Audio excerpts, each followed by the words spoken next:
So, revolutionary greetings, comrades, and solidarity greetings wherever you are. We are consciousism study class or conscientism study class, and we actually study the philosophy and ideology of Kwame Nkrumah, which is the philosophy and ideology for decolonizing Africa. Of course, the main reason or the main key objective of this philosophy is actually total liberation of Africa, total unification of Africa, and total development of Africa. The other call it scientific development of Africa. So we actually every day, and not every day, every Thursday, meet here from 7 p.m. GMT to try to understand the thinking and the philosophy and the mind also of Osegafio, Dr. Kwame Nkrumah, on how he actually viewed the African decolonization and African liberation. And all this, he actually put it down in his philosophy and ideology, which should actually and must be, not actually must, but should be the guiding philosophy for Pan-Africans. This is a pure African philosophy that actually has been brought back or be brought to light by Kwame Nkrumah after studying various philosophy. We know today there are many Africans who stand in various aspects of what they think of. Some call themselves different names. But learning and understanding a philosophy and an ideology is very important in order for us at this pace and this phase actually to liberate Africa. Having known very well that it's been over 60 years since the struggle for liberation of Africa started, what is missing? And we as a class always come every Thursday to understand, read, and share our thinking so that we can build our consciousness and be armed with the tools necessary for us to go to this war for liberation. It is a struggle and it's a war. As he says Nkrumah in his book, Neocolonialism, that the ways of actually neocolonialism are subtle and varied, and therefore we must actively study and actively combat it. So we take the study part to clearly study and analyze these ways, but also to arm ourselves with the right tool, the right ideology, the right philosophy, so that we can be brave enough, combat enough to be able to face and bring down neocolonial and actually to liberate Africa. So feel most welcome wherever you are. Members of join us here. We recognize your presence from all sides of Africa, those who are within and those who are in diaspora. I see Brother Amos Pascal from Tanzania, Brother Sam from South Africa, Patrick, I'm not sure where he's connecting, and also Brother Christian Kwamis with us here from UK. So you are all most welcome. Unless to those who will be joining us or those who will be listening to this recording later, feel free actually to join our classes. We are open to all Pan-Africans and Africans from either within the continent and Africans outside the continent, all 6 regions of the Africa, they either be in diaspora or African in the continent. We also actually ask you to either share your comment with us, either you'll be viewing this via our YouTube channel, share our comment and share your comments so that you can be able to get in touch. Feel free to ask any question and also share our video so that you can reach out to so many people. We, as we have said, we are a study class, and our study is thought for action, or thought and action. We share our thinking in order to take proper action to the liberation, unification, and development of Africa. So without wasting my time, I would like to actually invite you once again. I see my brother Mankuyo from Kenya has also joined us. Feel most welcome. And I'll take it over probably to Brother Kwame Christian if he's able to chair this session, or I'll be chairing this session as we go to our normal routines of reading every paragraph. We read every paragraph and share what we think per paragraph. We've come a long way, which of course, I'll be giving Brother Kwame to actually briefly to tell us where we've come along in our study up to where we are so that you can be able to connect to the where we are going as a class. So thank you very much and feel most welcome. Brother Kwame? Yeah, thank you. Thank you very much, Brother Pigeon, for welcoming us all. I would also like to welcome us all from wherever we've joined, especially Brother Patrick, who has been absent for a while. I went to visit him in Croydon, that's in southeast of England. I went to visit him, and he was well. So he did promise that he would join us as soon as he can, and it's good to see him here. So, Brother Patrick, I know you are not, your microphone is not on, but I know you can hear me. So, a warm welcome to you. If at some point you can unmute yourself, please feel free to do that. Or if you're able to do that, that would be great. So you can join us. So welcome all of you. So as Brother Pigeon said, we read a passage It's not a reading book. It's a philosophical book. Therefore, we read, we take our time, and when we read, and who is it that reads? We all read. We take it in turns to read, and we read paragraph by paragraph. And when we read a paragraph, we share our thinking, because the thinking is a key thing. So we share our thinking. So the page or the passage we are reading from, the paragraph we're reading from, is on the screen. And I'll ask Brother Pigeon to please read for us the paragraph in question. I believe it's from the standpoint of metaphysics, isn't it? So, Brother Pigeon, please read that paragraph for us. And by the way, when we read very slowly. We don't rush. We read slowly so people can follow. Yes. I'd requested you if you can maybe spare 2 minutes or even 3 to share with us where we've come from the reading to where we are, so that the new members who can join actually can connect. It's fine. It's fine. Let's read and then we'll do that connection as we share our thinking. Okay, thank you very much. So our reading starts from the paragraph on top in this screen, which starts from the standpoint. That's where our reading starts. This is a continuation of our previous reading. So permit me to go ahead and read that paragraph there. And it states, from the standpoint of metaphysics, philosophical materialism accepts mind or conscience only as a derivative of matter. Now, nominalism, constructionism, and reductionism indicate that categorial differences are differences of logical grammar and syntax. Such differences are, even so, objective and neither arbitrary nor ideal. They are founded in the condition of matter and its objective laws.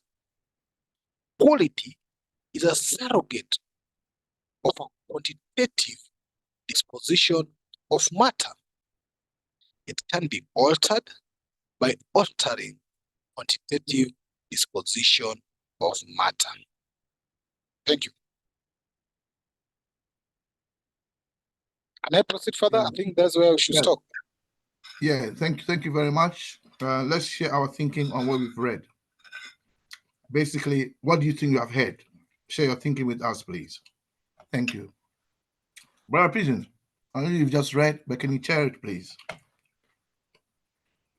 Yeah, thank you very much. So what we do, as I've said before, to those who are new here, that once I've read the paragraph, we also ask you, because on your screen, read it again and tell us, what are you understanding out of this? What's your thinking out of this text? That's what we always ask. So I'll be moving around to mention your name and ask you if you can be able to share something out of what has been read. What do you understand, or what's your thinking in regards to that? And I'll start with the one of the member who was here before in my list, also in my top chat list. I'll start with Brother Sam Motua or Motau. I'll call you Mutua. Sorry, Brother Sam, to call you Mutua. In Kenya, we have the name Mutua. So when I get your name Motau, it's almost like someone in Kenya named Mutua. And that's why I'll go to Mutua most of the time. So Sam, kindly come in. What are you trying to understand out of that paragraph?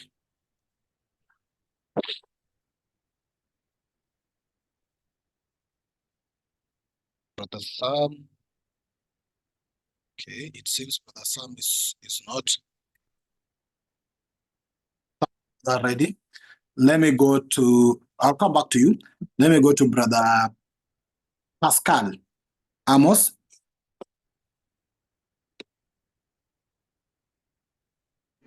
Yeah, thank you so much. I'm still digesting.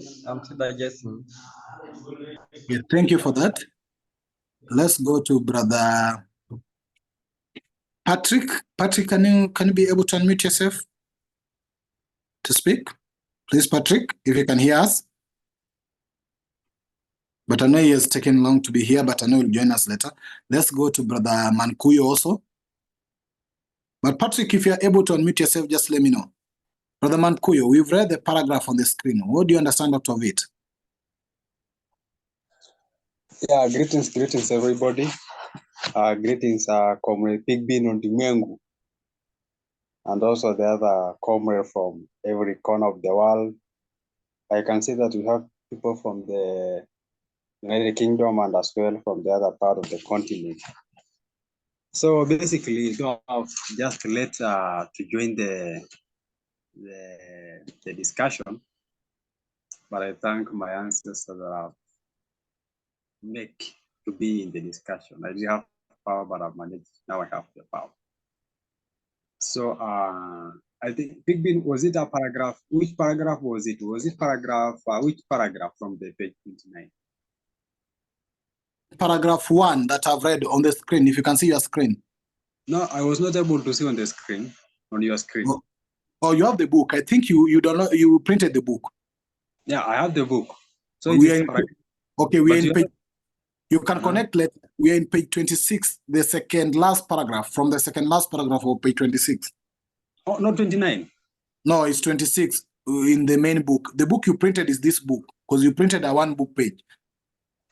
Yeah, I thought it was page 29. No, check, it's page 26. You can come back anytime. I'll give you to check from page 26, the second last paragraph, and then you come back. Okay. Okay, thank you. Let me go to Comrade Coco. I know you've joined now, but if you can be able to see our first paragraph on the screen, that's where we are asking members to share their thinking. How are you, Brother Coco? I'm good. How are you, brother? Do you hear me? Yes, I can hear you. I'm equally fine.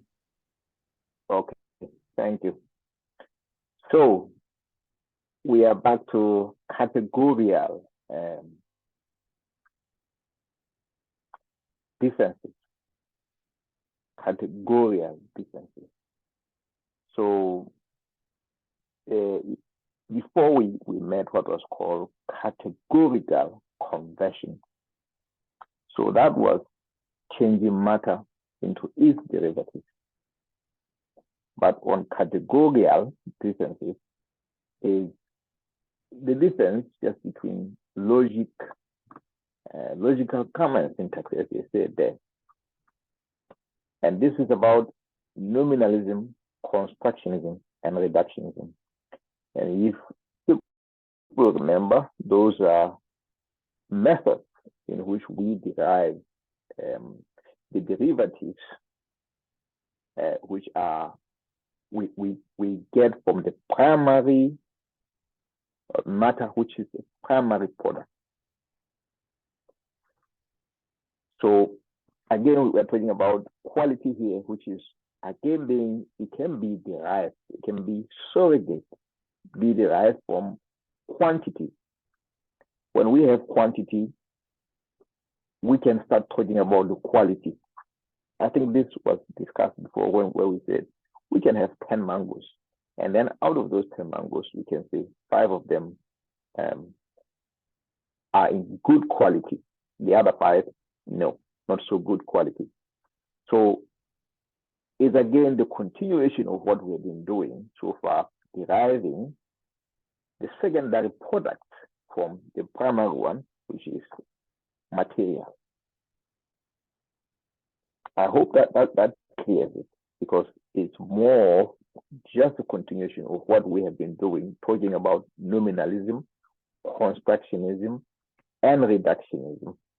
But just to clarify that there is that categorial differences, and then there's something called categorial conversions, where we convert products from the primary product, which is matter, into all or the other categories.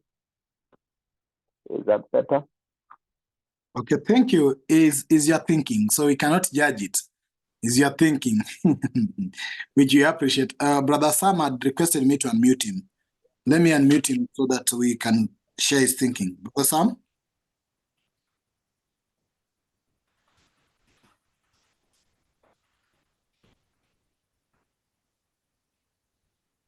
Welcome, Brother the King Mauli. Brother Sam, are you able to unmute yourself? If you're not able, we'll move along. Thank you. So, Brother the King Mauli, we are reading the first paragraph on the screen, so take your time to read it, and then you can share your thinking as we move along. Let me go to Brother Kwame. Brother Kwame? Yes, thank you. So we've reached a point now where we are looking at metaphysics which is the structure of nature itself. And someone arriving at this paragraph will be wondering, what are these people talking about? What are they discussing? How will this put bread on my table? What we are reading. So let's kind of contextualize what it is we are looking at. So I'll try and make it very brief, as Brother Pigeon had asked me to do earlier. So we have come, by we I mean we Africans, or current Africans on the whole, have come from the tradition of spirit, of ideas, of ghosts, of ancestors that can be invoked, if you like, of holy ghosts, the spirit of God, and so on, and the idea that man is a spirit being, and so on and so forth. That's the tradition from which we have come. But the tradition that was bequeathed to us by our forefathers was not just that, because that tradition is called in philosophy idealism. The tradition that was also bequeathed to us by our ancestors is the alternative that says that that also talks about things, material things like water, houses, children, parents, the water we drink, the fact that we go to work, the fact that we come back from work, the fact that people have to be fed, and so on and so forth. The land, the mineral resources. So that kind of tradition that talks about material things. And there it's about, the question is about, what is it that our universe is made of? So if we live in a universe as we do now, a universe in which, if you like, Caucasians seem to dominate everything, and there is always a preference, decisions are made and in preference of males, men. Men seem to be preferred in almost every walk of life. But when it go to the global level, it's not just any man, it's the white man. And they are preferred, and they've been so preferred in almost every area of life that the scientists, the physicists mostly are white. The geophysicists are white. The electricians are white. These are white. Even their own women have been dominated to the extent that about 100 years ago, white women were not even allowed to sit in the same classroom with their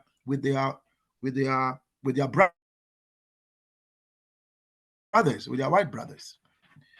So what is it that our universe is made of? Our universe cannot be made up of two things. Either it's made up of spirits and their ideas, or it's made up of matter. And those who believe that the universe is made up of spirit are what we call the idealists. And they believe that if you look at the universe, the fundamental nature of the universe is actually spirit. And the great spirit they always refer to is something called the spirit of God, or God as a spirit. Jesus is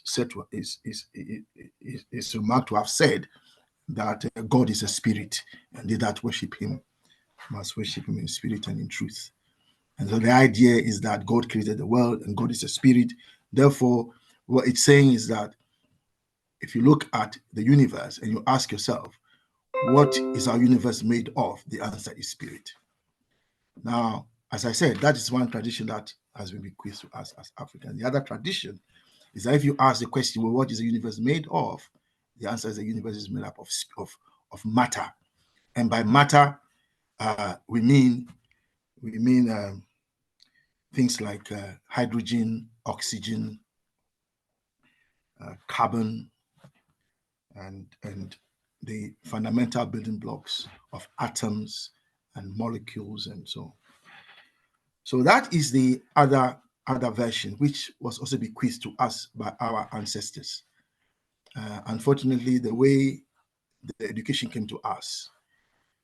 When they discovered the knowledge, they kept it within the secret societies, only brought to us the kind of the not so serious part, and they kept the really serious part to do with investigation, scientific knowledge, scientific understanding, and so on.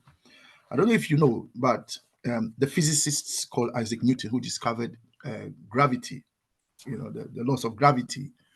I don't know if you know that he's said to have spent about 70% of his life in the university investigating alchemy, which is the basis of chemistry, which became the basis for chemistry.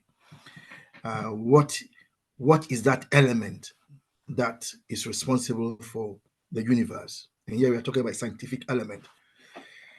And he wasn't conducting experiments as a man of science would do today. He was investigating through spiritual means, psychic means. So those are the kind of things they were doing. And I don't want to veer off too much, but the central question is this: what is our universe made of? And if we live in a universe in which we are not happy as Black men and women, a universe in which we are dominated, not because we are inferior, but because our knowledge and our teachings and so on were stolen. The legacy was stolen, as George James has said in his book, Stolen Legacy, if you've read it. All this talk about Western philosophy, there's no such thing as Western philosophy. It's just African philosophy repackaged. All these men that we say we think are great are just our children. They're all children of Africa. 100,000 years ago, nobody was anywhere. We started moving out of the continent only recently, and so on and so forth. So the universe is made up of matter or spirit, people believe. And the problem is that if you want to change the world, you can't just want to cook rice. If you want to cook rice, if you want it cooked, that is, you can't just believe that if I put the rice in a corner somewhere and pray hard, the rice will cook itself. Unfortunately, it will not happen. I know there are people who believe that you can call some spirits and they'll bring cooked rice to you and all that. But seriously, if you want to change the world, you cannot have those kind of beliefs. If you want to cook rice, you have to make a fire. To make fire, you have to discover fire. If you discover fire, you must know when to make the fire, when you want to make it, and so on and so forth. This requires scientific knowledge. So this is where we are. Now, because we have all been brought up on idealism, and there's a need for us to understand that you can't just believe anything if you want to change the world. The question then becomes, which one should we believe? Should we believe idealism that says that the universe is made up of spirits, or should we believe in materialism, which says that the universe is made up of matter? The position of Pan-Africanism, by which I mean radical Pan-Africanism. Radical Pan-Africanism is a Pan-Africanism that wants to change Africa so that it serves the welfare of the people, because the welfare of the people is the supreme law. That the resources of Africa must be used for the benefit of ordinary Africans. Now, that is the position of radical Pan-Africanists. Of course, there are the liberal and the conservative Pan-Africanists who don't believe that. The liberal Pan-Africanists believe that the resources must only be used for a minority, either their tribe, their nation, their the area they come from, and they always think in terms of a minority. They never think in terms of all the people. Then we have the worst ones. We have the conservatives, who just don't see anybody except themselves, and maybe their immediate family. Everything is about them and their immediate family. So they'll fly their wives abroad to go and have medical care. It's okay that the lady down the roads is dying in a hospital in the country without drugs and so on. He doesn't really care about that.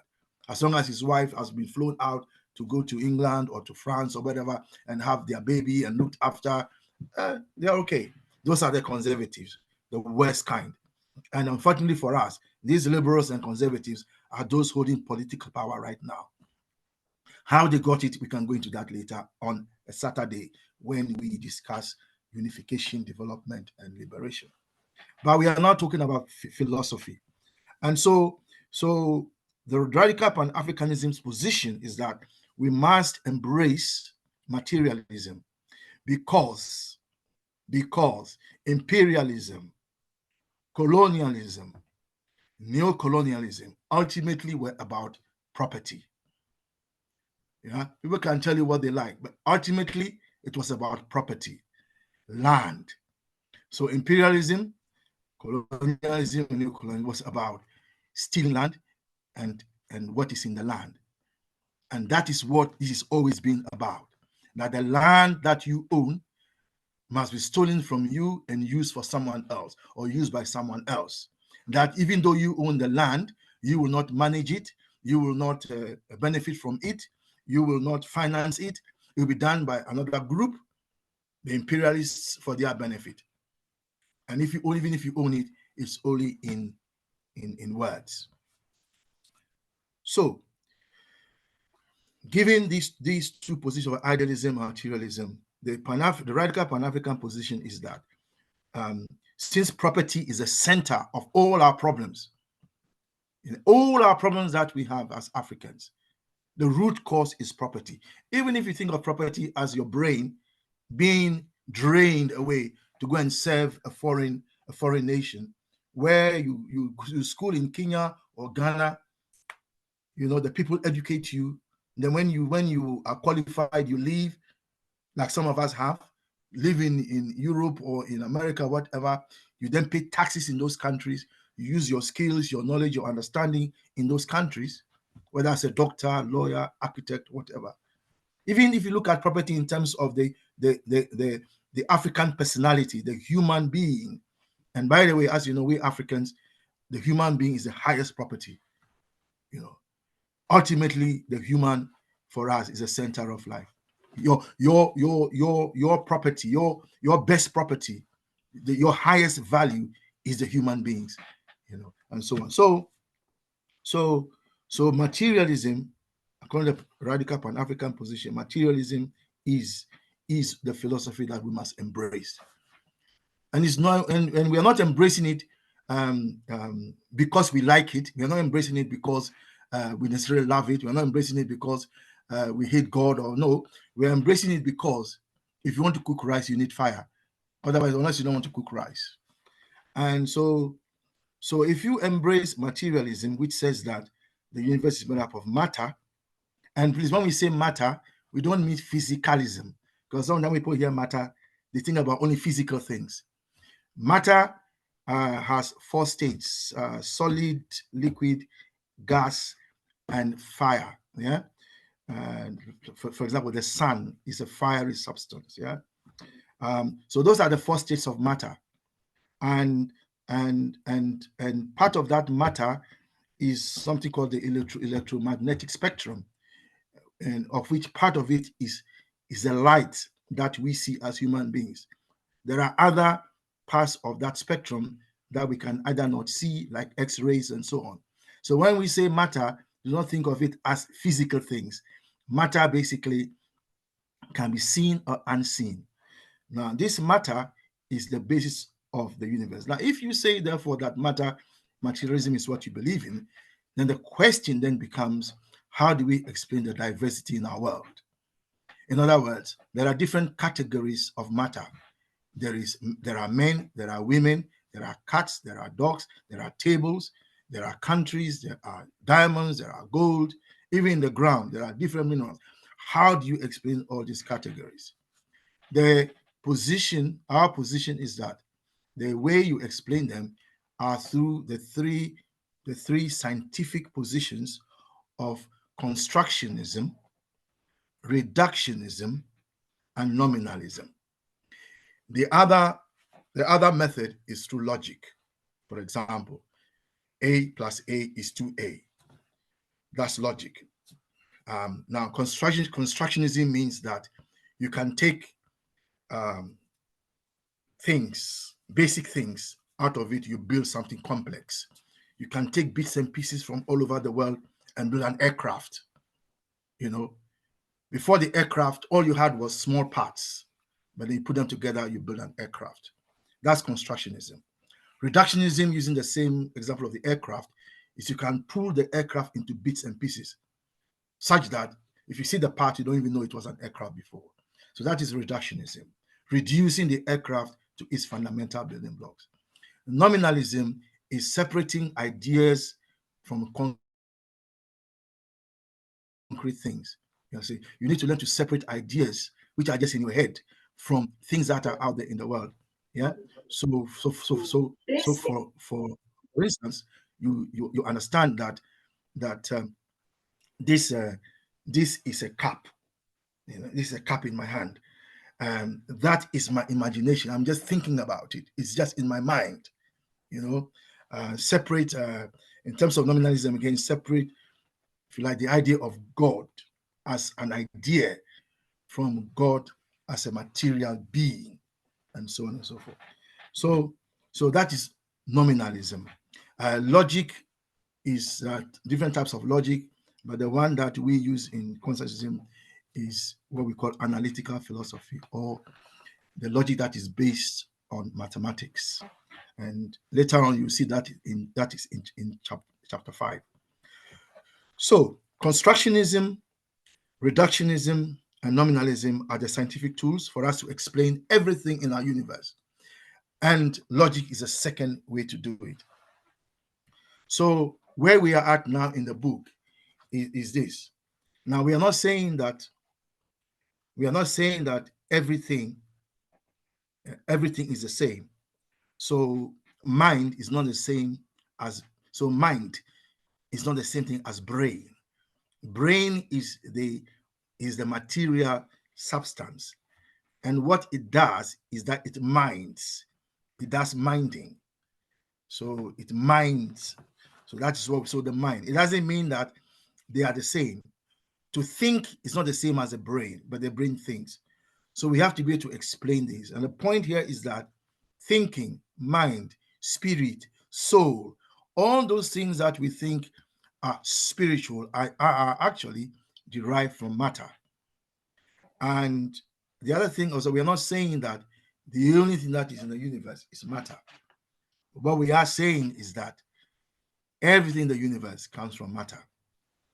And of course, you can define God as matter if you like. So where we are in the book, where we've got to, where Brother Pigeon just read, is then drawing our attention to the fact that we accept that mind or conscience are derivatives of matter, and that we can explain everything through logical grammar and syntax. Syntax being a system. So constructionism is a system, nominalism is a system, and reductionism is a system. In the previous paragraph that we read, we saw how you can take a table apart so that it's about tops and legs. So the table is there as a table, but then you can take it apart. It becomes legs and the top. And when you talk about tops and the leg, at that you're not talking about tables anymore. You're talking about legs and tops. But when you assemble it, when you construct it into a table, then you are talking about a table. Now, in order we don't get lost in this philosophy, let's remind ourselves that what we are talking about here is how do we develop Africa? That is the question here. The whole point of this philosophy is to help us direct our mind to how we develop Africa. Are we going to develop Africa through science and logic? If the answer is yes, which logic shall we use? Shall we use spiritual logic, that God created the universe, God created the world, which will take us nowhere? Because if God created this world, then God is confused. Because if you look at the world, there's nothing logical about this world. People suffering, people being wicked to one another, people just the universe, this world in which we live is just not the best world we want to live in. And you can argue that God cannot be responsible for such a world. So at the end of the day, we have to decide what it is that that we want to do? Do we want to build a new Africa? How are we going to do it? Through logic and science. That is our position. Our position is that if Africa wants to move forward, then Africa must use the tools of science and logic. Those are the tools we need. And under science, we have constructionism, which then says to us, how do we construct a new Africa from what we have in front of us? Or reductionism, which is how do we understand the problems we have by reducing them to their fundamental causes. That's reductionism. And then nominalism, how do we clarify our ideas and understand that this one is just an idea, this one is a real thing, and so on. So you don't pray for, if your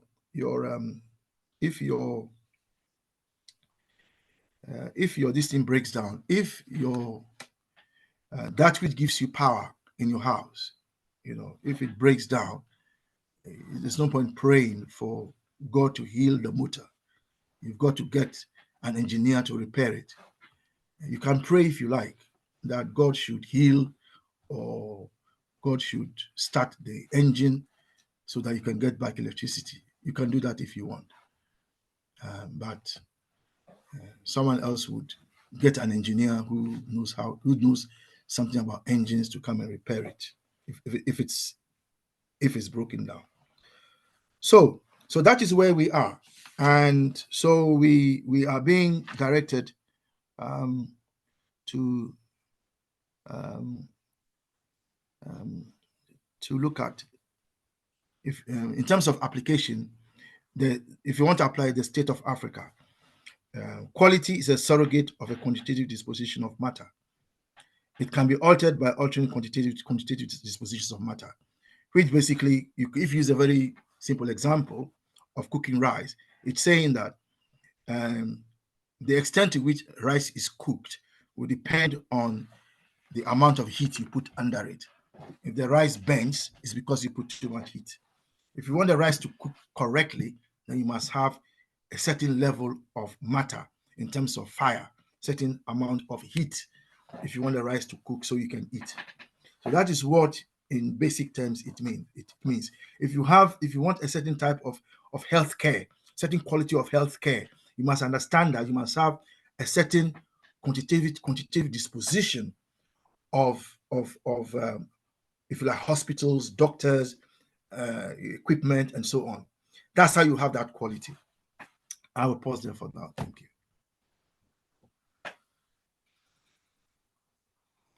Thank you. Thank you so much, Brother Kwame, for that exclusive and extensive elaboration of where we've come from in terms of our class reading and the flow of thought until where we are. And now you've also actually contributed to the paragraph here. I would like to ask members here to also speak on the paragraph or actually seek an elaboration in anything that has been mentioned that you think you don't actually understand properly and you'd like maybe to question. So we are still speaking on that paragraph. So ensure that your contribution are actually either in application term related to the paragraph or actually sharing your plain thoughts on the paragraph as it is. I'm seeing Comrade Mankuyo hand is up. Comrade Mankuyo? So raise your hand up if you want to speak. I'll call you. Mankuyo? Yes, thank you so much. Thank you so much, Comrade. So it's a very interesting book, but it needs a heart, a bold heart and a strong heart, as what they say, for you to understand and swallow the message inside the book. It's not just a book, but it's also one of the great documents that we have. And so without wasting time, I would like to contribute to whatever I've just understand about this paragraph. So the paragraphs, it talks about metaphysics. First of all, I have to ask myself, what is metaphysics? So when I ask myself metaphysics, I know that, to my understanding, is a branch of science that deals with the first principle of things. For example, you can use time, and also you can use space or identifying something. So when you mention something like metaphysics, this is whereby somewhere that religion cannot even confuse you, because you can see metaphysics, it brings a lot of enlightenment, more enlightenment when it comes to religion. So you'll find that the religion, the concept of religion will never confuse you, because you will relate the African spiritualism with the science. We know that the African spiritualism is really connected with the science. We know that the African spiritualism is the mother of all spiritualism, because there's not something like religion. Religion is a white man, is a white man tool that was imposed to the masses. So basically, what I can say about the metaphysics and the philosophical materialism, you can see the metaphysics and the philosophical materialism accept or concerns of the life of matter. So you can see that metaphysics, it doesn't just question the what do you call it? It doesn't just question the superstition or conspiracy. No, it's not about something that it's not about a conspiracy or the superstition, but it is something that concern about matter. What is matter? It is something that has a mass and occupies space. So it is something that has a mass and occupies space. So it is something that is tangible. In a philosophical way, it is something that is tangible, something that you can touch it. It has a weighing, whether you measured in a kilogram, grams, tons, and also it occupies space. So you also are matter, because a human being is also a matter. A woman is a matter, and even an animal like cow is a matter. So you can see metaphysics distinguish between the matter and even the conspiracy. So you can get relation. You can just relate. You can just relate the matter and also the whatever the spiritualism. So there will be no any confusion. So basically, as we read from the document that the term, for example, you relate from the term dialectical quantitative disposition. Quantitative, what is quantity, right? Quantity. So quantity, there's a difference between quality and quantity. In my divination, quantity, for example, let me use an example to demonstrate whatever I'm trying to insinuate. So quantity, it is something that let's say you have 100 fruits. So you are choosing the best one. So you are choosing for the best quality. And the quality is just a number of them, all of them. So that is the quality. So you can see that there is we are trying to get quantity and the quality from the matter, right? So and also we also trying to get something my brothers just mentioned, that there is something that we call nominalism. Nominalism, as per my understanding, it is something that for example, the name Pigby, the name let's say, for example, the name Nairobi, that is the nominal name. It's just a name that we have. Let's, for example, there's something I'm saying I would like to use, the Bali boundaries. We know the Bali boundaries, the border between Kenya. So Kenya is called now Kenya. Tanzania is called now Tanzania. So that is nominalism. So that is something that we have. It is not something that is there in a matter way, that has a space or something that occupy a mass. But it is just something that we have just decided just to say, this is Kenya and this is Uganda. So that is nomination, giving such kinds terms, those kind of names. So those are name of the places, the cities, even the cow, you can use the cow. So it is something that doesn't have, it is just a name that you can use to name something, to name a matter. That's what I can say. So that is my understanding as when it comes to the nominalism. So nominalism, based on the dialectical philosophy, because philosophy, it means that you are bringing the discussion. It is two things that are opposing each other. That is something that we call dialectic philosophy. So dialectic philosophy. So we are trying to say we are trying to bring the nominalism is still there. So nominalism, how can we bring something to? How can we talk about something that is not tangible, something that is just by something that you have just said that it is there, but in the real sense it is not be there. So that is my understanding as per the philosophy of nominalism. So I think Comrade Pigbin as well. Religion. Somebody is muting and muting his mic. I don't know who is that. I think it is Pigbin.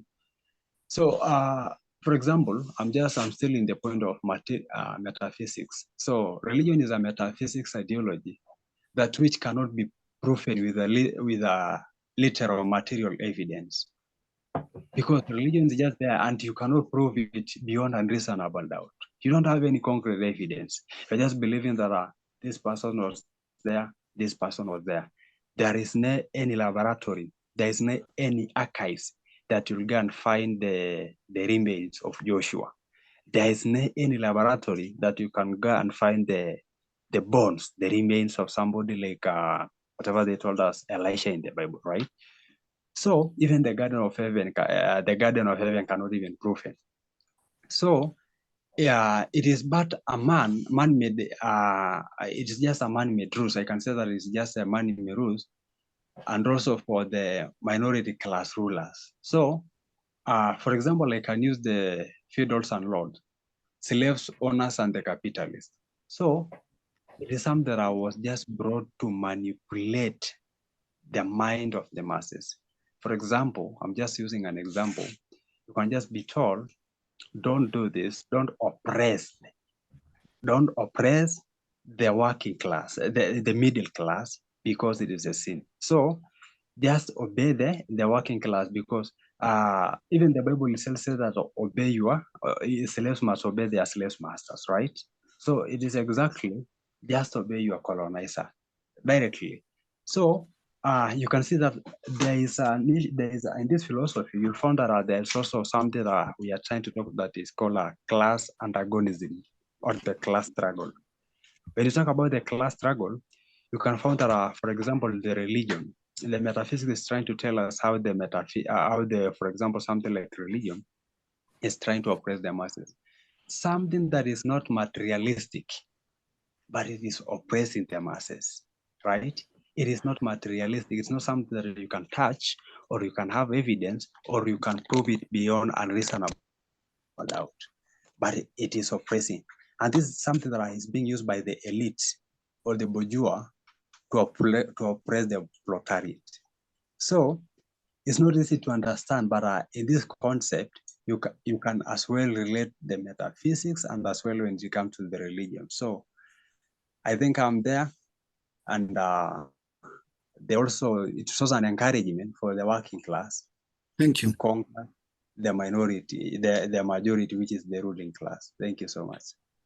Thank you for sharing your thinking. Of course, you're free to share your thinking, and that's why we say that we don't dictate the direction the thinking will take, but we also sometimes come into harmonize a bit, and Brother Kwame will do that, maybe to give guidance and direction. But thank you for sharing your thinking. Allow me go to Brother Amos Pascal. I recognize the presence of Rinumi. Welcome, Rinumi. Pascal? Yes, thank you so much. Thank you so much. I will shortly explain according to how I understand it. Yeah, what I'm trying to catch is that the metaphysics is explaining, which explain that the philosophical materialism in the context, which explain that our mind comes from the physical matters. The metaphysics and the materialism explain that our matters and our mind or consciousness come from the physical matters, while the nominalism constructivism and the reductionism, which explains that it suggests that these terms, how this difference come from the mind and the matter. So the mind and the matter are more about how we use the language. So it's explaining how we use the language, how we think logically. So we differ in the way we use our language and the way we think logically, rather than what we inherit. So the more you use the language, or the more you invest in thinking logically, is the more you become differ from the other one, according to how they use also language or how they think logically. That is why we differ from one person to another person, because we think different and have different logic, and we use language different.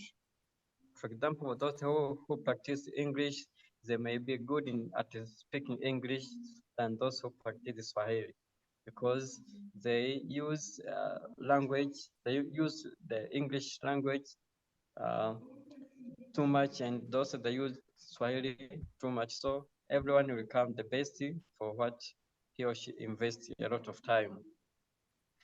But also on the quality, they say quality as the surrogate, the quality as the surrogate. So the quality is like intelligence or as a mental aspect. I see as a result of how matter is arranged. So changing the arrangement can alter the quality, these qualities. For example, we doctors, we believe that the brain may adapt to a certain area. If you invest or you make your brain to adapt to a certain area. For example, maybe if maybe you keep your book at the corner of your bed, so your brain will assume that your book will be at the corner of the bed all the time, all the day. But if you change that book from the corner and you put it over the bed, then the brain will change and adapt to that area and adapt to that situation that the book is now below the bed, not at the corner. So changing the arrangement of matters can also change the way we think, or can change our mind. You see, but also yeah, I think I will end there. Thank you so much. Thank you so much. Thank you, comrade. We have a Swahili version for you.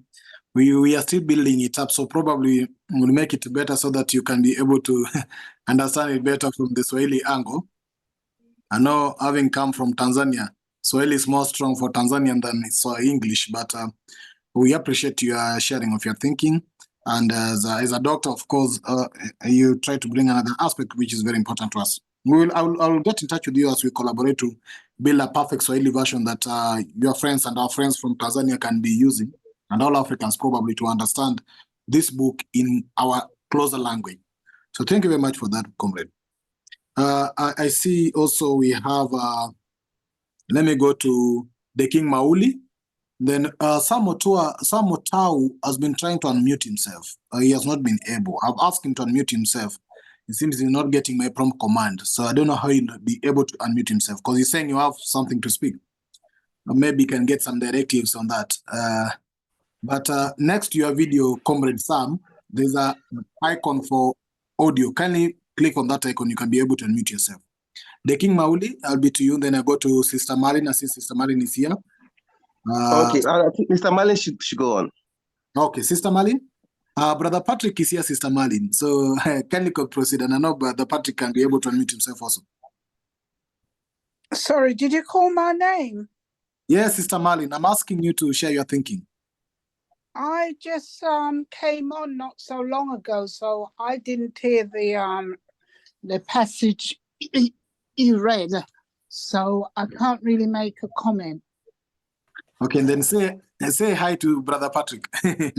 Oh, Patrick, who used to be on here, is he back? Yes, Patrick is Hello, around. Patrick. He may not be able to mute himself, but he's around. Thank you. Okay. Yes. I thought he deserted us. No, he's around. Okay. Brother Coco, are you able to come back, or do you want to come back on anything? No, my brother Kwame really elaborated this much more clearly. It makes sense to me, and I think my brother from Kenya again, Sayel, has also done a good job of elaborating what Kwame has said, as well as our brother from Tanzania. Really, it makes sense a lot in how this is working. But importantly, it all boils down to the practicality of our solution. We have to recognize that we have matter. And from matter, we can achieve lots and lots of creative solutions. I was looking at the aquaponics, which one of our African sisters went to develop in Costa Rica. But we do have lots of land in Africa. We can do that without having to do that. Aquaponics would be for areas such as where I live here in England, where our gardens are small. But everything has boiled down to materialism. You know, matter as the primary product is really, really important. And if I had to take anything away, it's that. And that's what most of our leaders were fighting for during independence, but they didn't realize that, or they thought they had that when they negotiated for the deals that didn't give them full ownership of the land. So, but thank you for all of those that contributed. Okay, thank you very much. Allow me share my little thinking in this. Of course, sometimes back we talked about the property, and Brother Kwame has said about the property. What is our property is Africa. And to me, from this book, matter, or the material blessings of Africa, or the material disposition in Africa in terms of our minerals, our resources, and our land alone. Let's talk about our land, because everything that is above and below the land take hostage of so many things, is actually our biggest asset. And if everything can be derived from matter, leave it to the context of course, mind coming from, what you say, the brain as a thinking category. And when he says that the differences may be only logical, grammar, and syntax, and that such differences are objective and neither arbitrary nor ideal. Of course, we must be able to understand that how do we have the categorial differences, but also the categorial conversion? How can we convert everything we need as Africa from the matter we have, from our material possession or material dispossession in Africa? And until we know that, then we cannot be able to protect it strongly, you see. The West know the value of our resources. They'll come and demand that we take it to them raw as they want it, so that they can use it to actually derive everything they want out of it. They can derive everything from their vehicle, from what they use in their phones, from what they use in their planes, everything else. But because we have not taken that consideration, we'll always think that them coming up with their aeroplane is something unique, something ideal, something ideas there. They have smart brains and everything else. Well, in reality, they have derived whatever they have out of the materials that they take out of us. And then we became perpetual poor people in the continent with the wealth underneath, because we have failed to understand that anything we need can actually be derived from the matter and the material possession in Africa. And that's what will be my thinking in regards to this. So if all have been speaking, unless Brother Kwame want to come in, I'd like to go to the next paragraph. Yes, let's go to the next paragraph. But can I make a quick comment? On the last line, is a quality is a surrogate of a quantitative disposition of matter. : it can be altered by altering quantitative dispositions of matter. Let me use money as an example of matter. When I say money, I mean finance, other coins or paper. Now, if I go to, let me just speak generally. The amount of money you have will affect the quality of your life. If you have 100 units of money and someone else has 1,000 units of money, the quality of the life of the person with 100 units of money, however that money is defined in whatever context, will be less than that's the person with 1,000 units. Now, the person with 10,000 units of money will have a greater or a different quality of life to the person with 1,100 units of money. Let's go further. The person with 1 million units of money will have a different quality of life than the person with 100 units.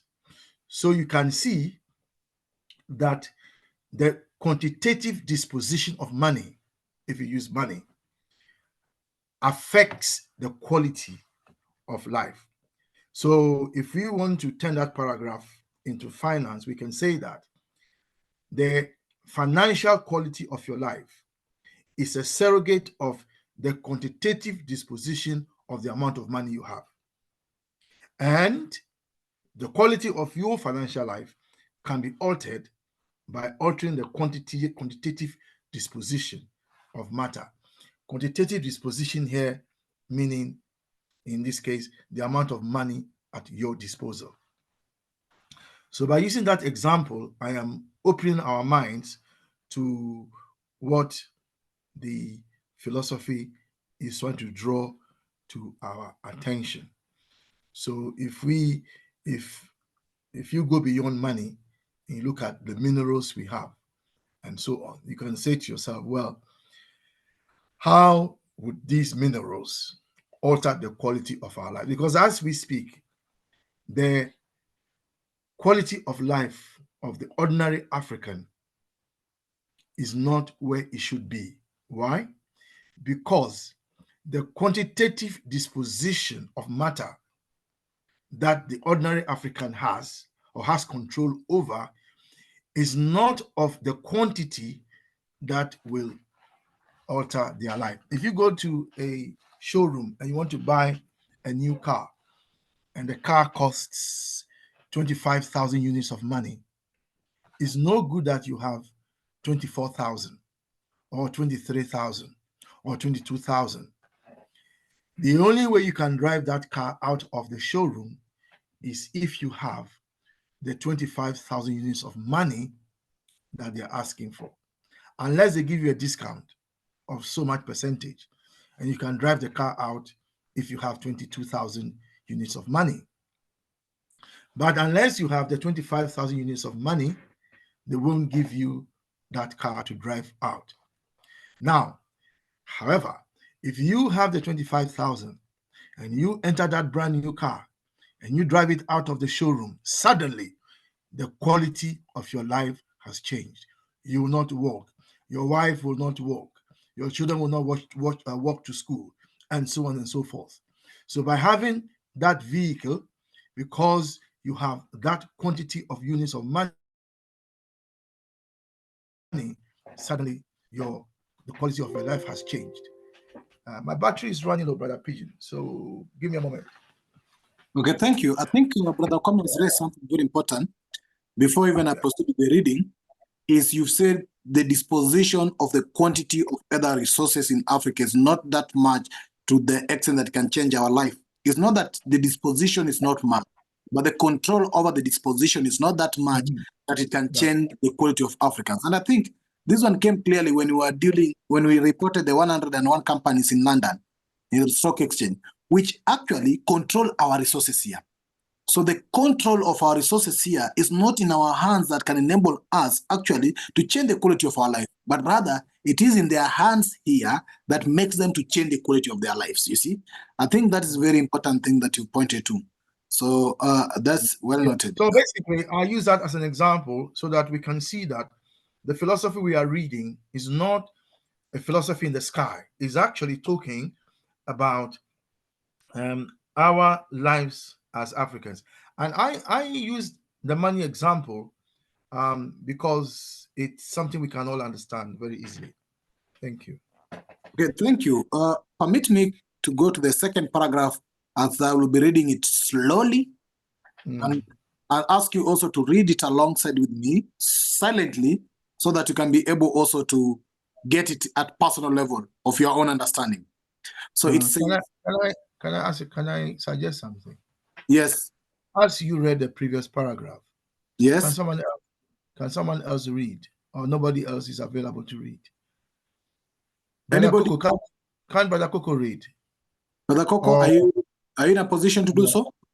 Or Brother Renumi or Brother Amos? I can do that. Kindly proceed. But Brother Coco, you'll have to speak clearly into your mic so we can hear you. Yeah. Are you struggling to hear me? It's a bit hoarse, if you see what I mean. Do you hear me? Better now. Better. All right. Thank you. Mind, according to philosophical materialism, is the result of a critical organization of matter. Nervous organization has to attain a certain minimum of complexity for the display of intelligent activity or the presence of mind. The presence of mind and the attainment of this critical minimum of organization of matter are one and the same thing. Energy, too, is a critical quantitative process of matter. Heat, for example, is a particular sort of process of atoms. Though none of the above equivalences is a formal equivalence, they are at least material equivalences. That is to say, notwithstanding that the meaning of, say, mind is not a critical organization of nervous matter, as the meaning of submarine is a ship capable of moving underwater. Mind is nothing but the upshot of matter with a critical nervous arrangement. The equivalence intended is a material one, not a defining or formal one. That is to say, the prepositions about minds, qualities, energy are reducible without residue to propositions about body, quantity, and mass. The former propositions could not make sense unless the latter propositions were sometimes true. As it were, mind, quality, energy are metaphysical adjectives. Thank you. Thank you for that reading. Now, I'll try to reduce my screen a bit to cover the 2 pages, but I request you are free to expand your screen using your any method possible. You can use your hands to expand your screen so that you can be able to see what you're reading. So as usual, we will go to, yes. Is it, I think it's better now. Can you hear me? Patrick? Patrick, we can hear you. You made it. Well done. Well done. Oh boy, oh boy. Well done. Okay. Patrick. Well done. Sister Malu will be Yes. glad to hear her voice. I don't know if she's with us here. You know, so that she's on 2 different programs at the same time, Sister Marlin. Sister Marlin, I know you can hear Brother Patrick's voice. Anyway, Brother Pigeon, over to you. No, it's a good rejoinder. I'll actually ask Brother Patrick to share something. Having been listening, even from the previous contribution, and he was not able, I'll give him the opportunity to share something. Brother Patrick, please. No, to be honest, I'm not up to simply because I'm so, I don't know the word to use what I'm hearing today, and I've kind of feel I've lost a lot along the way. So I just was so glad to be able to listen. So even though I couldn't speak, I was really glad that I could actually hear. So I'm just gonna listen a bit more for today. Okay. Thank you. Yeah. Thank you. Brother Kwame will either have to tell the members that Brother Patrick is almost a 10-year member of the class. Oh yes. Exactly. No, Brother Patrick is for those of you say, Brother Patrick is one of our founding members, if you like. We go far back into when we started the class in a physical space given to us by the West Indian Ex-Servicemen Union, who are based in Clapham South. That's where we met. And Brother Patrick always also came there, and he would give me a lift home every evening after the class. Just an amazing brother. And yeah, unfortunately, Brother Patrick lost his sight, so he still is interested in the class and is able to join us.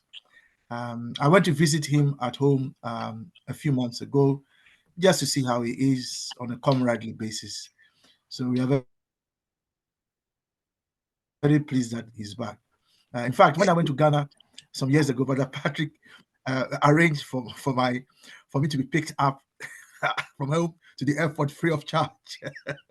He's such a wonderful brother, such a wonderful brother. So, Brother Patrick, yeah, welcome back, and Yes. I'm sure Could I just say, I'm sure you pick up where the discussion is. yeah, could I just Very say, soon, because go on.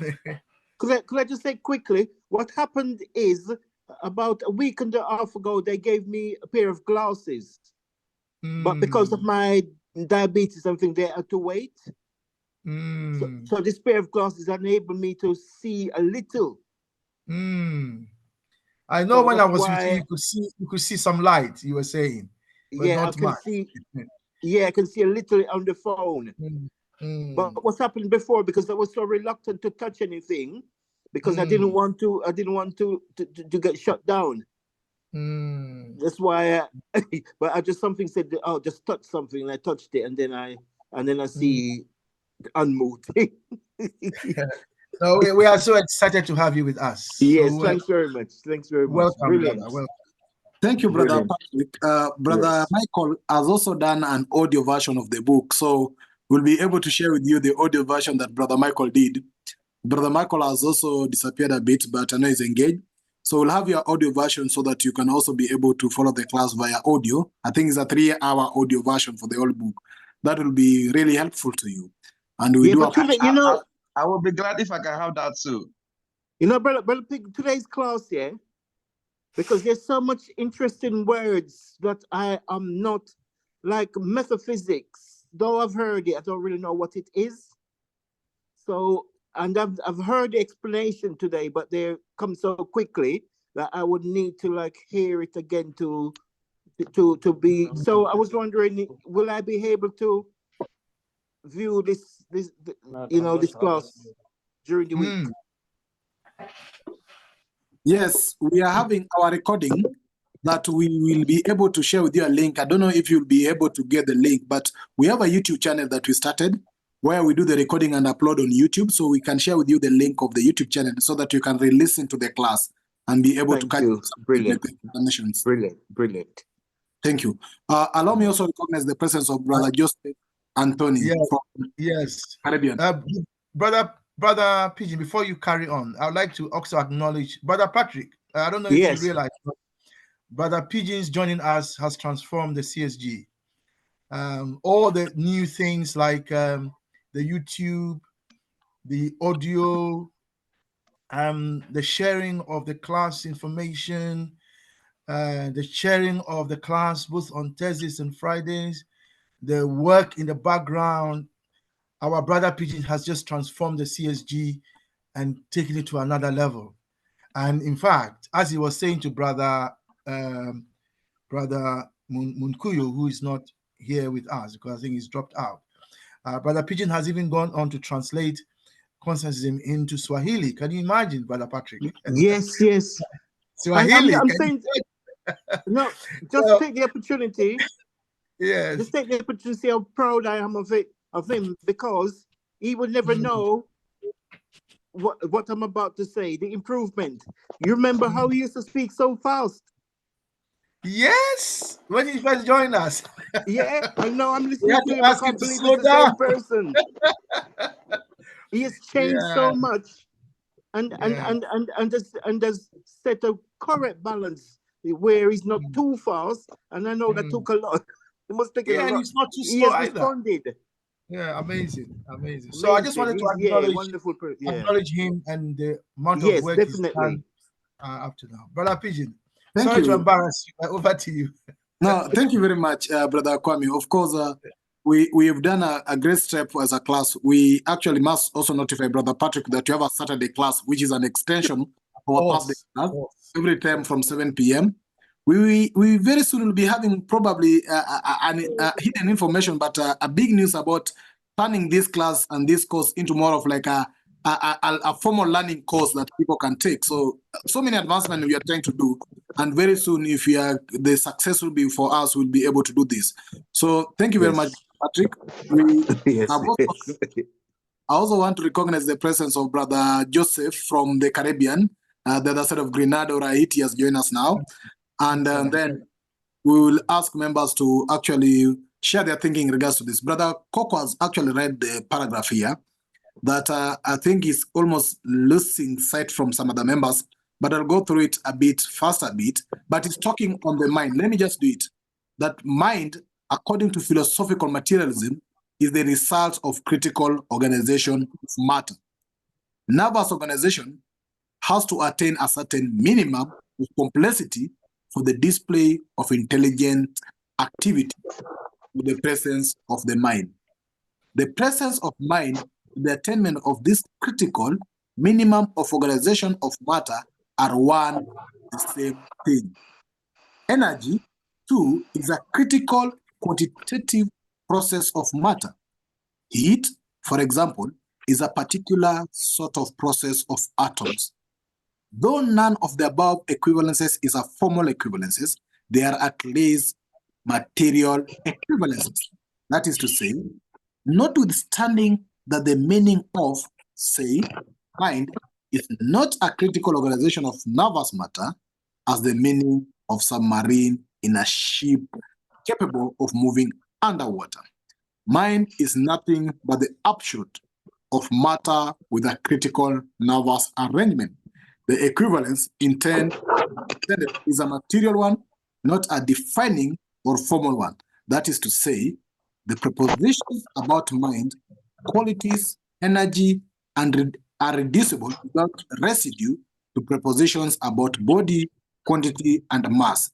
The former prepositions could not make sense unless the latter prepositions were sometimes true, as it were, mind, quality, energy, and physical adjectives. So that is where we want you to, comrades, to share your thinking. And I'll be going through the list to ask members here to share what do you understand out of this in this description of mind. So let me go to my list. I'll start with on top of my list, I can see Raspala, welcome from South Africa. Welcome. I know Raspala and Sam Motau from South Africa are joining us. Welcome, Raspala. Let me go to the King Mauli. You haven't spoken much in the last class. Are you able to come in to start up with this part? The King Mauli? Yeah, I'm a bit distracted, so please let's move on. Okay. Can we pass? Okay, thank you. Yeah, we should pass. We should pass. Okay, thank you. Let's go to Renumi from Nigeria. Renumi?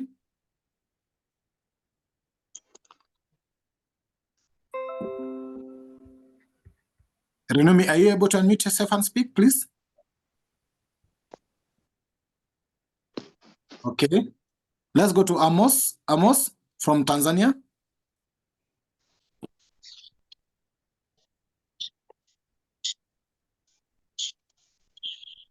Amos, can you hear me? Yeah, yes. No.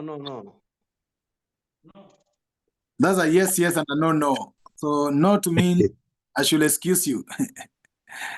Okay. Excuse me, I'm not available.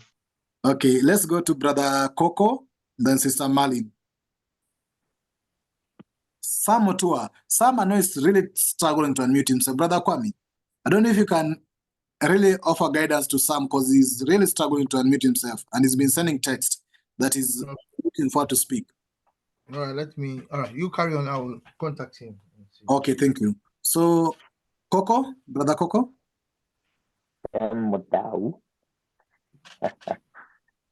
No, I call him Mutua because in Kenya we have a name Mutua, which is close to Mutao. All right. So we are now back into talking about the derivatives of matter.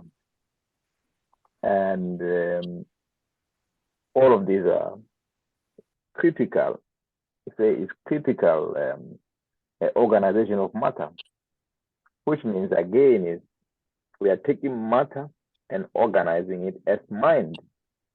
And then he goes on to talk about energy as well. He talks about heat. And all of these, again, are derivatives or critical organizations of matter. So we are continuing to see reductionism at work, where we see that matter continues to be an important primary product here, where all of these are being derived from. And again, it's not talking about any ideas at the moment, but he further goes on to make comparisons between what matter is. Well, we're talking about qualities again here with energy. We are talking about equivalences, but he doesn't want us to take them in the literal sense of the word, but we are, it's a continuation of what we discussed before. Reductionism, taking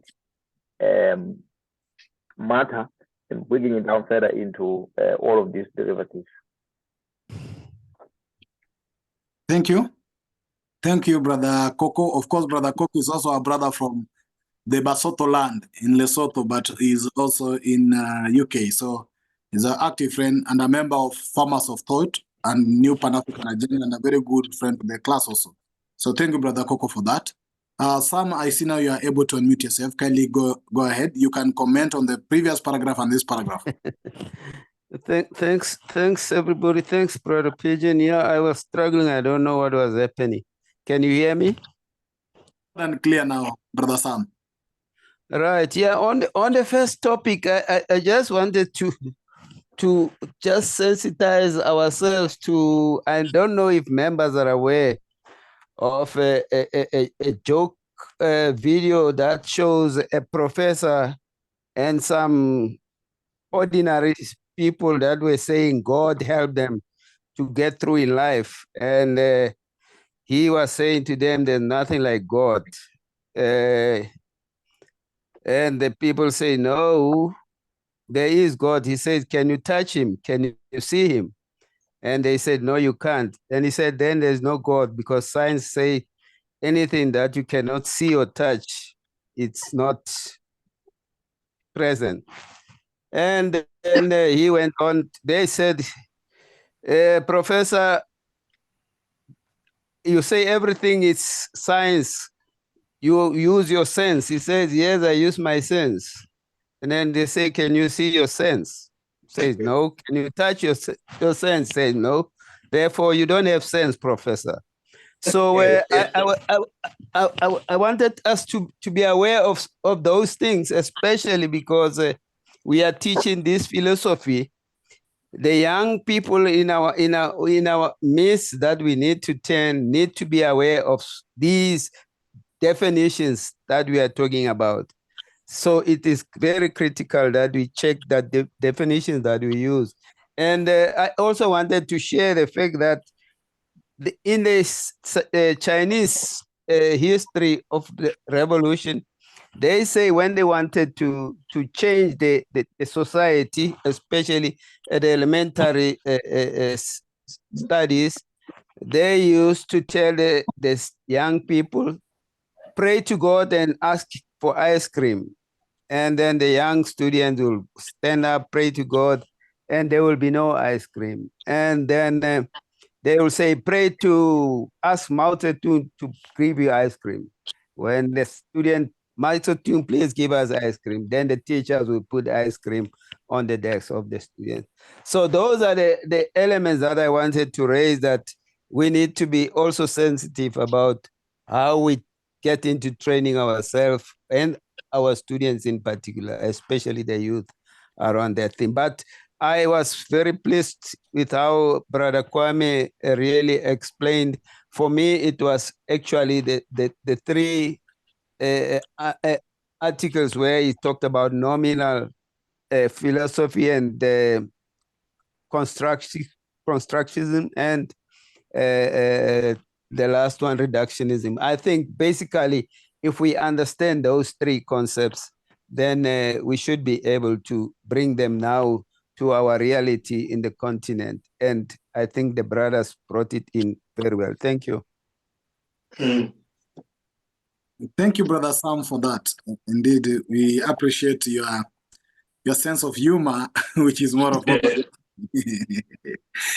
Let me go to Sister Marlene. You haven't spoken. Are you able to share something now? Sister Marlene?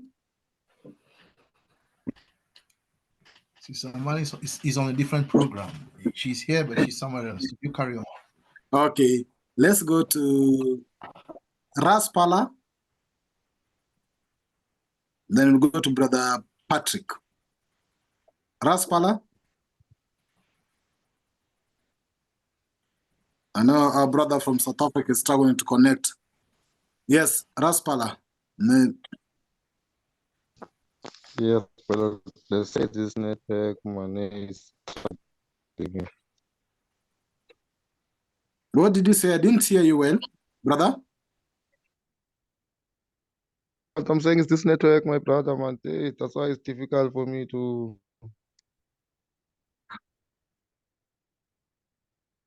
Okay.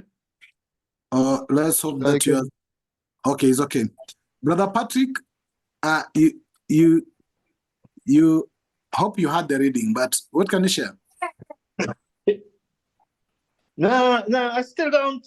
I'm just too excited. I'm too excited. I'm just pleased. But I just want to ask, what's happened to Sister Ida? Sister Ida is facing some challenges, so she won't be here for a while. Okay. No, I just like to keep listening for today, please. Thank you. I'm just enjoying so much what people are saying on the ideas and things. Brilliant. I just like to listen. Thank you, Brother Joseph Anthony. Of course, from Grenada or Haiti, the Caribbean. Greetings from the other side. Yes, good afternoon, good evening, good night, good morning, wherever you are. Unfortunately, I was out. I came back. I just came in the house, and I came on and I joined immediately because I wanted to keep the momentum. I've not been able to follow, because I had some errands to do today. So, but nonetheless, I'm committed to the process. Having said that, I've not heard from the beginning, but I would say on the heels of what Brother Sam says, if we understand the three, you might say principle, the three forms of the nominalism, the reductionism, and constructionism, I think it was very helpful because, for one thing, we tend to get lost in definition and in concepts and so on. But if we could use those three ideas as vehicle to help us to bring to bear to bring to come to an understanding of some of the issues and the challenges that face us. That would be good because, as I said last week, the description is not the describe, but sometimes we tend to believe that. The description is just a mind, it's just a matter of just an effort to help us to bridge the gap between the concrete and the imaginary, you might say, for want of a better word to express it. So for now, I wouldn't contribute directly to what the passage today, but I just wanted to be part of the process, even though I was unable to join you early. Thank you, brother Joseph. Of course, we look forward to having more comrades from the Caribbean side joining us, and we appreciate the efforts you're doing there as a comrade also. Thank you very much for that. Yeah, brother Kwame. Yeah, thank you. So when I say, or you say, I am sick, or you say it is raining. But let's return back to the I. If you say I am praying, or I am dancing, or I am thinking, I am loving. Now listen very carefully. I am dancing. If I see you dancing, I can see your body in motion. If you say I am thinking, I can't really see the thinking. I may see you sitting down quietly in some kind of physical posture, but I'm unable to tell what is going on in your mind. Yeah, Shakespeare puts it very beautifully. There is no art to find the mind's construction in the face. Someone can be thinking of killing you and yet be smiling with you.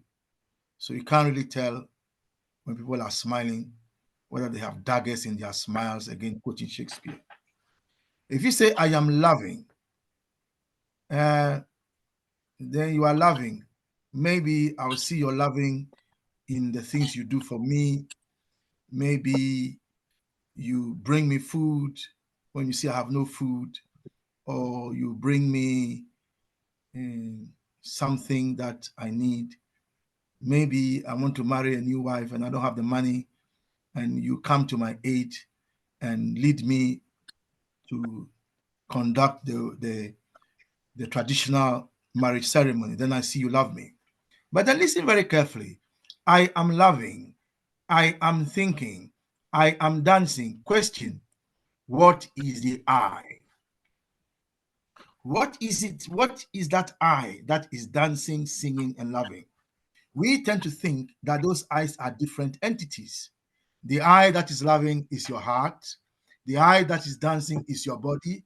And the eye that is thinking is your brain or your soul. Question: is that really true? Is it really the case that you are a schizophrenic? Is that really true? That you are a schizophrenic individual with three different personalities. One is loving, the other is dancing, the other is thinking, and that is not the same entity? That's my question to ask here. Because that is what language does to us. That's what language has done for us. You understand? And so on. So this paragraph that we've read, a bit long, almost taking the entire middle paragraph, almost taking the whole page. What is it telling us? It's talking about the mind. What is the mind? This mind thing has caused so many problems you can't imagine. For the African, you say to the African, hey, look at that vehicle.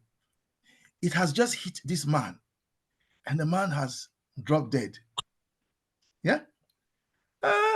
The African will say, well, yes, the vehicle hit him, but there's something behind. It can't just be an ordinary vehicle. That's the African.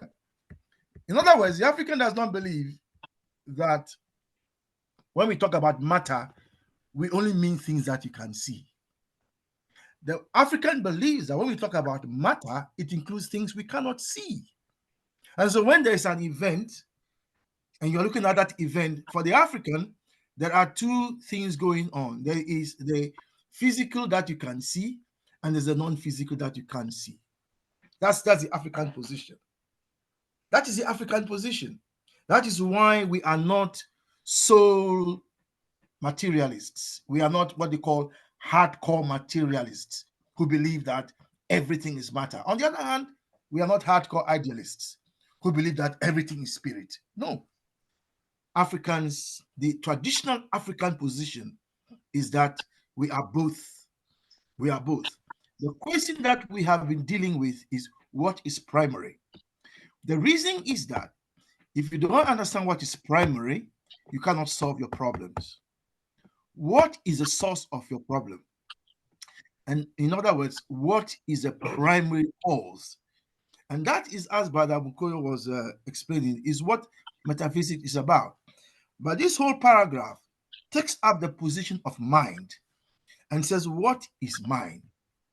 Yeah, what is mind? Why has it taken up the question of mind?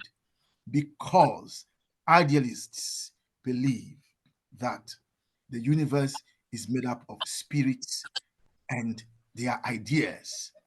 Where do ideas come from? Ideas happen when people think. And what the brain does is that the brain thinks. And thinking, another word for thinking is minding. That's what the mind is. It doesn't mean the mind is a separate thing. Your stomach is not a separate entity to who you are. The heart is not a separate entity. The brain is not a separate entity. The you is these things all working together. So the mind, because that's what this paragraph has taken up, the question of the mind, so that we understand that however you see mind, ultimately mind has its cause, its source in matter. So this paragraph has solved one of the biggest problems for us. It has solved, it told us, we started with the question, well, matter is primary. And then the question was, well, how do you explain mind? Well, here it is. Mind is just a critical organization of matter. The reason you can walk, talk, and so on is because you have something called a nervous system. What is the nervous system? The nervous system stands, it's part of your spine, starts from just at your back. It's in a string of bones, at your back, and it goes all the way to the base of your brain. And from this spine goes all the nerves into all parts of your body, and they pick up signals. This nervous system is just matter. What does that mean? It's basically hydrogen, oxygen. That's all it is. Organized in such a way that is doing what it's doing. And that's all it is. So mind, it turns out, is just matter. So those of us who like giving spirituality and spiritism and complicate things and call soul and so on, just to make it sound grand and so on, please stop confusing us. Stop confusing us. Brother, let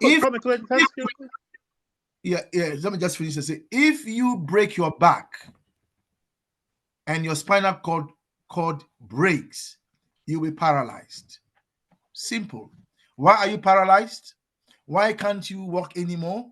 Why can't you pick up signals anymore? Because the critical organization of matter, the way the matter is organized, has been what? Has been disrupted.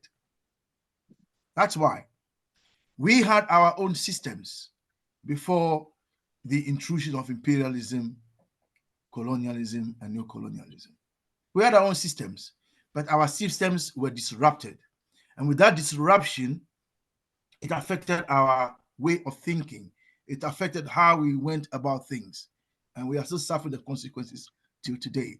What we need to do is to look at the critical organization of our matter in terms of how we live, what we drink, and so on, and then reconstitute it through science and logic. So to summarize, this paragraph is saying that mind is from matter. So the universe is not made up of mind and spirit and ideas. The universe basically is just matter. Simple. Thank you, Brother Kwame, for that simple conclusion, which appears very hard to arrive at in the beginning. Very simple. Could I And ask a when question? you talk about mind, quality, energy, you're talking about matter in different ways. What is energy? Matter in motion. What is quality? Quality is basically the nature of the category of matter you are looking at. Mind is just a critical organization of matter. These are all just adjectives. The same way you say a red car or a blue ribbon. You know, they're just adjectives. That's all. You know, redness is not in the thing. The redness is in the how your mind is interpreting the signal it's receiving. Come on. Let's stop all this confusion in terms of nominal and just let's get clarity, and we'll move forward. Brother Patrick and Joseph. Yeah, I was wondering if I'm making sense, but is minding ideas or is minding matter? Minding is what the mind does. So when it does it, is it idea or is it matter? Minding is what the mind does. What the mind does is things. When you are thinking, you are minding. Is that matter though, or is that idea? Yeah, the brain is doing that. And what is the brain? The brain is part of the nervous system, isn't it?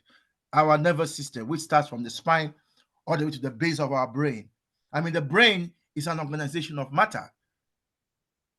That's what the brain is. The brain is just a particular organization of matter. So minding is matter. Minding is basically what that matter does. If you start it in a car and you start the engine, it will move. That's what it does. It's a locomotive. It moves. If you have wings, you fly. The wing is for flying. That's all it is. And the mind, it minds. Why are we trying to complicate things that are so simple? Oh, okay, Brother Kwame, I may do a reference on the constructionism, which it says that on the screen that in constructionism, one has a picture how those concepts which are proper to be derivative category might be formed. So minding might be that process of that picture, but it's a constructionism part of. Precisely. So in other words, it's nature. Some can believe it is. Some people think it's God that has created the mind. But as far as I know, yeah, the mind, the brain is created in the womb of a woman when she conceives. The egg from the woman and the sperm from the man, they fuse together, and then the fertilization takes place. Out of that fertilization, there is a division of cells. Now, those division of cells are what then later on leads to the creation of the nervous system. I'm not seeing God there. People want to believe somehow God is doing that. As far as I can see, it's the woman that is doing that. Now, if the woman takes substances she shouldn't take, she can disrupt that process. So where is God in all this? So when the woman takes, for example, marijuana when she shouldn't be, when she's pregnant, she will disrupt that process. And the child, the baby that will be born, may be born challenged in many, many ways, maybe even impaired. So I'm saying that, I'm trying to answer your question that, so you have the womb of a woman constructing a human being from the egg and the sperm of a woman. That is constructionism, if you like. Okay, thank you. We are almost close to our end time. Let me take the comment from Brother Joseph, and not offending the ganja farmer, Brother Raspala from South Africa. we appreciate the farming of ganja, and it's also very useful for us. I'm not saying it in a negative way, by the way. Yes, Brother Joseph. Yeah, I think that the conversation we're having is useful, especially with the explanation by Brother Kwame. But I think we also have to be mindful that the current problem we have stem from when Descartes says, I think, so I am. I mean, you were before you start to think. So, I mean, the thing about it that it's like asking which came first, the chicken or the egg, you know? We have this kind of thing. And the other thing is that, and I agree that the African had a different cosmology, and I don't want to confuse people, but they have a different way of, when you look out on the world, it didn't see itself, the African didn't see himself or herself as separate from the world, from the earth, from the world or the earth, whereas other people, particularly the Europeans, saw themselves as separate. So I think we need to be mindful of that, but it's very helpful that if we understand that we are being put in a situation where concepts or ideas seem to confuse us and inhibit us from taking action or being the creators or the constructors or sometimes even destroyers that we should be. I hope I'm not further confused anybody, but it's important. Thank you, Brother Joseph. Of course, the concept of I think, therefore I am, has been challenged and discussed in this book. I was trying to refer to where it was mentioned. It was mentioned somewhere back then, but maybe if we get time next time, I'll be able to quote it clearly. Yeah, it is here in the screen. According to Descartes, Descartes says that at this point, that Descartes ran the gauntlet of a creeping solipsism. Through Descartes, is entitled to say, cogito ergo sum. I think, therefore, I exist. He will clearly be understanding too much if he understood from this that some objects existed, let alone what called mensur Descartes existed. All that is unadaptable in the first section of Descartes' statement. So this was actually discussed also sometimes back as when somebody runs to that aspect of I think, therefore I am. But this we'll explore it further in our next classes as our time has come to an end. And I want to appreciate your presence. It's a continuation of a class. We share our thoughts so that we can move to action. Thank you very much, comrades. I do appreciate your presence today. It was humbling and actually honored to be with you today. And we're looking forward to having you in next Thursday. And this Saturday, we are also having a conversation about the Africa unification. We are trying to check the efforts that are being done towards this process of unification. But next Thursday, let's continue the conversation. You are free to share your thinking, and not thinking is better than other thinking, but it's just sharing our thinking to be conscious enough. So thank you very much, comrades. Brother Kwame, in case of anything, back to you. Time on Saturday, please. Time on Saturday. Oh, Yes. Saturday is 7 p.m. GMT. Right. Then on Thursday, the same 7 p.m. GMT. Of course, we have fronted a question in the group to ask you whether we can have better time for Saturdays, and I've proposed that question, and I encourage you all who attend these classes to give your opinion on what you think is the best for you so that you can be able to build up. Because I know we are in different time zones, but we try to be harmonious enough so that we can accommodate each other on that Saturday being a weekend. So feel free to share your thinking or your thoughts in regards to that poll that I've run in the group so that we can be able to be decisive enough moving forward. Brother Kwame? Yeah, so on that note, thank you all for coming. We bring the meeting to a formal close. Good night, everyone. Thank you. Good night. Thank you, everybody.